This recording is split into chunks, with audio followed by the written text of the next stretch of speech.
Bismillahirrahmanirrahim. Assalamualaikum warahmatullahi wabarakatuh.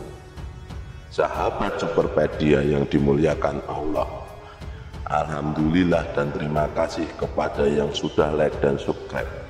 Semoga selalu dalam lindungan Allah Subhanahu wa Ta'ala dan dipanjangkan keberkahan umurnya.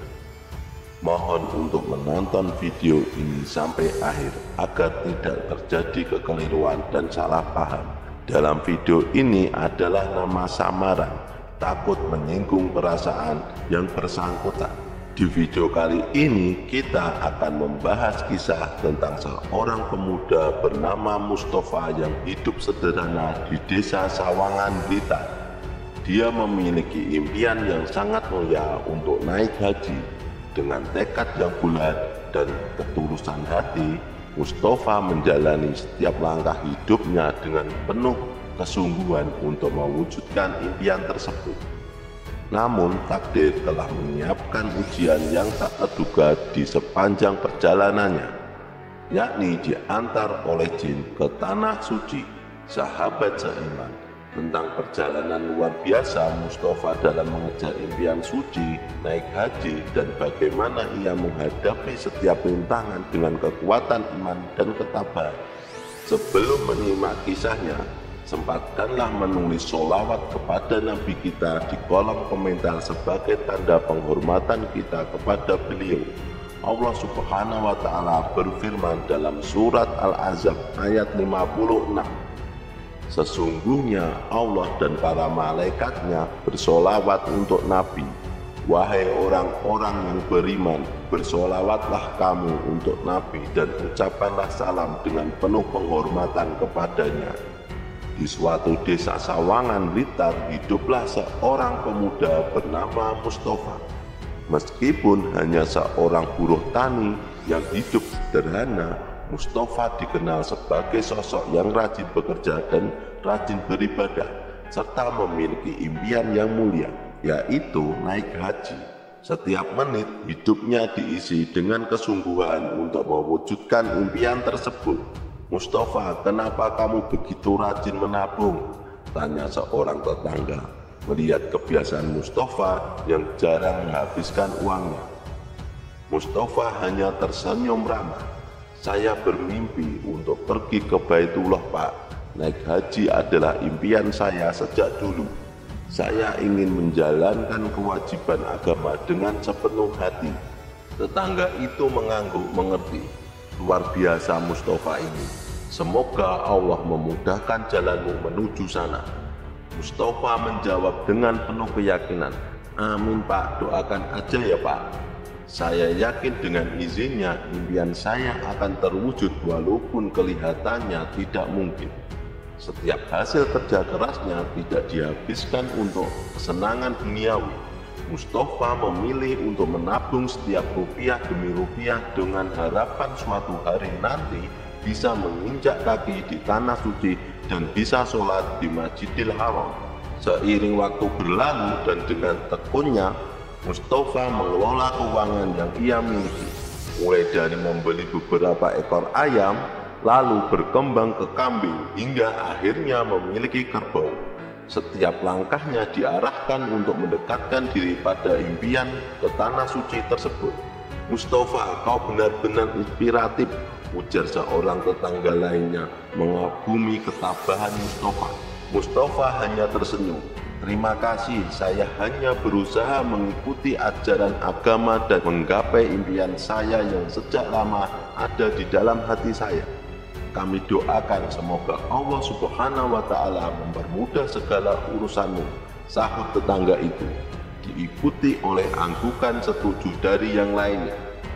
Doa dari para tetangga itu langsung terasa dalam hati Mustafa. Ia merasa ada cahaya yang membuat pintu langit terbuka, menyambut doa para tetangganya. Dengan penuh semangat, Mustafa terus melangkah menuju impian suci, naik haji dan sholat di Masjidil Haram. Dengan kepercayaan bahwa setiap langkah yang diambilnya adalah bagian dari perjalanan yang ditakdirkan menuju keridhoannya. Mustafa dengan tekad yang kuat dan semangat yang membara tidak ragu untuk mencari peluang usaha tambahan sebagai antar jemput anak sekolah dan mengojek menggunakan sepeda motor tuanya. Ia berharap dapat memenuhi kebutuhan sehari-harinya dan tetap mengumpulkan uang untuk impian suci naik haji. Setelah sholat Isya, Mustafa tak pernah ketinggalan menghadiri pengajian di masjid. Suaranya yang merdu seringkali menjadi daya tarik, dan ia dengan rendah hati selalu siap melantunkan ayat-ayat suci Al-Quran untuk memenuhi permintaan warga desa. Kesetiaan dan dedikasinya dalam mengikuti pengajian membuatnya dicintai dan dihormati oleh banyak orang. Mustafa, suaramu sungguh memukau. Banyak yang terinspirasi oleh ketekunanmu dalam mendengarkan ayat suci, ujar salah seorang tetangga dengan penuh kagum. Mustafa hanya tersenyum sederhana. Ini semua anugerah dari Allah, Pak. Saya hanya berusaha menjalankan yang terbaik. Sahabat Superpedia, Mustafa ini dulunya juga seorang santri alias pernah mondok di salah satu pesantren di Jawa Timur.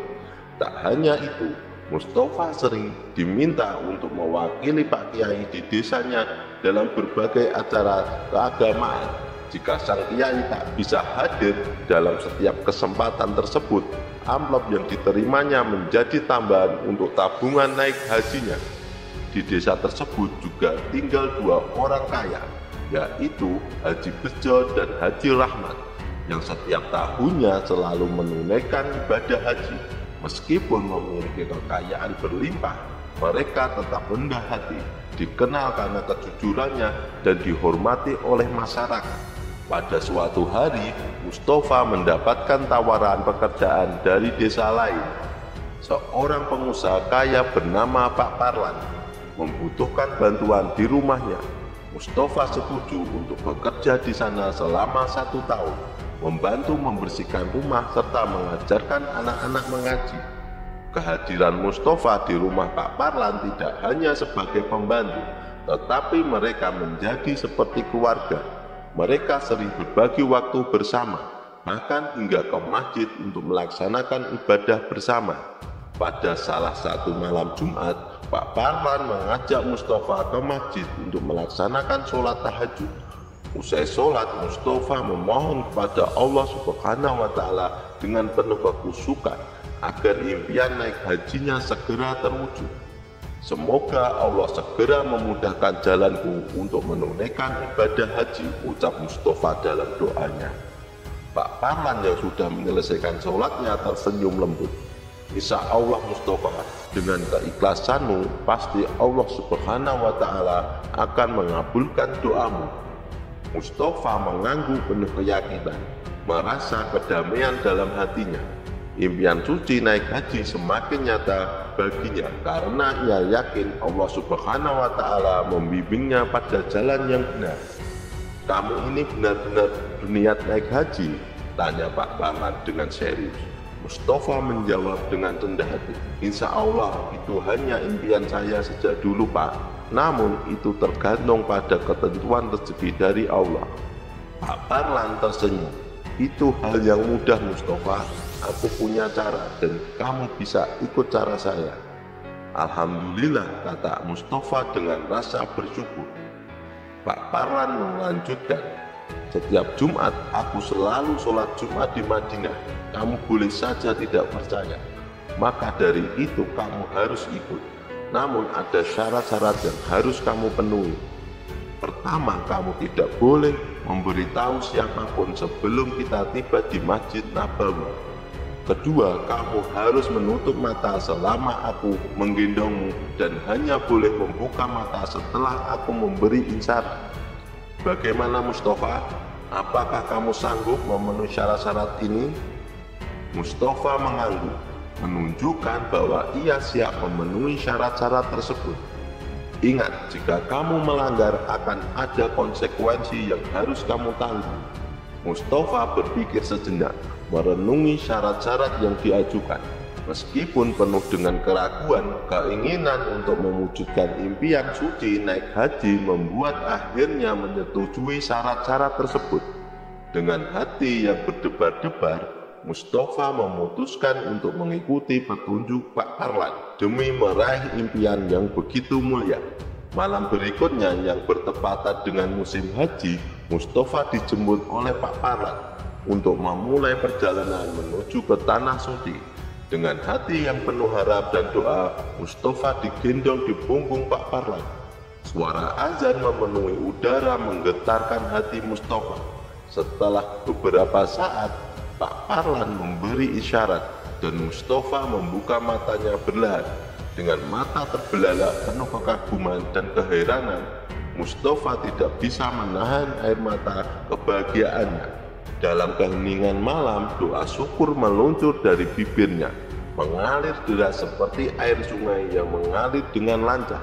Setibanya di Mekah, Mustafa dan Pak Parlan melaksanakan rangkaian ibadah haji dengan penuh kekhusyukan.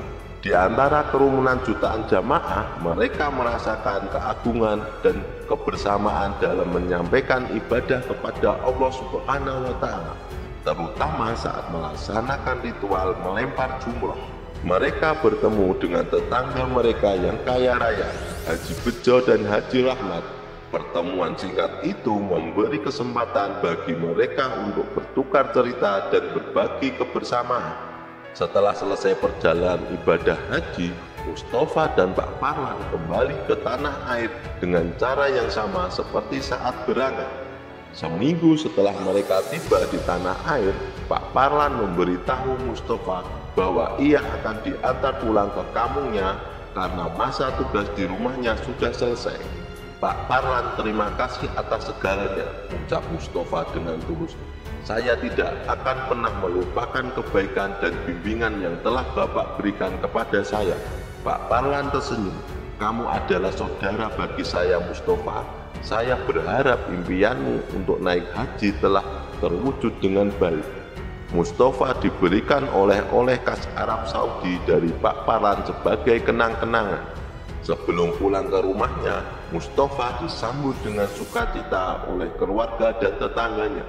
Mereka terkejut dan hampir tidak percaya melihat Mustafa yang biasanya hanya bekerja sebagai pekerja serabutan telah mampu menunaikan ibadah haji dengan cepat dan mulia. Keajaiban dan keberkahan dari perjalanan tersebut menjadi bukti bahwa Allah Subhanahu wa Ta'ala mendengar dan mengabulkan doa hambanya yang tulus dan sungguh-sungguh. 2 minggu kemudian, Haji Bejo dan Haji Rahmat, dua tetangga Mustafa yang baru saja pulang dari ibadah haji, datang berkunjung. Mereka berdua dengan penuh semangat menceritakan pengalaman mereka di Tanah Suci, termasuk saat mereka bertemu dengan Mustafa saat melaksanakan ritual melempar jumroh. Bahkan mereka sempat berjabat tangan dan saling bertukar pengalaman.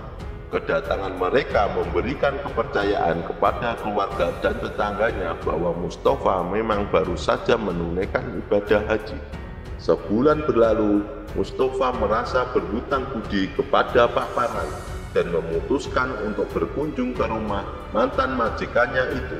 Ia membawakan oleh-oleh dari hasil panen kebunnya sebagai tanda terima kasih atas segala bimbingan dan kebaikan yang telah diberikan. Namun saat tiba di tempat yang diperkirakan berjarak sekitar 50 meter dari rumah majikannya, Mustafa merasa sangat terkejut. Ia melihat sekeliling dengan tatapan bingung. Rumah majikannya yang biasa berdiri kokoh dengan tembok besar dan musola di dekatnya kini seolah lenyap. Yang terlihat hanya sebuah pohon besar dan banyak batu di sekitarnya. Mustafa terdiam sejenak, merasa kebingungan. Ia bertanya-tanya, apakah ini suatu ilusi ataukah keajaiban? Dengan langkah lemas, ia duduk di dekat pohon besar itu. Sore itu, Mustafa memutuskan untuk pergi ke kediaman Kiai Soleh di Pondok Pesantren Sunan Kalijaga, Tuban, tempat ia memondok dan belajar dulu. Kiai Soleh gurunya dengan bijaksana berkata, semua ini adalah kehendak Allah Subhanahu wa Ta'ala. Wahai Mustafa, mungkin selama ini kamu telah berinteraksi dengan makhluk gaib yang menyamar. Namun yang pasti Allah Subhanahu wa Ta'ala selalu menjaga hambanya yang tulus dan ikhlas. Mendengar nasihat itu, Mustafa merasa lega. Ia menyimpulkan bahwa segala yang telah terjadi adalah bagian dari kehendak Allah Subhanahu wa Ta'ala. Dengan penuh keyakinan, Mustafa menghadapi setiap ujian yang diberikan kepadanya, yakin bahwa Allah telah bersamanya. Dengan hati yang penuh keteguhan, Mustafa melangkah menuju masa depannya yang masih penuh dengan rahasia dan keajaiban. Kisah kali ini kami rangkum dari sumber media, jadi kebenarannya belum pasti. Nama-nama tokoh ini saya samarkan dan saya edit sedikit biar lebih menarik ceritanya.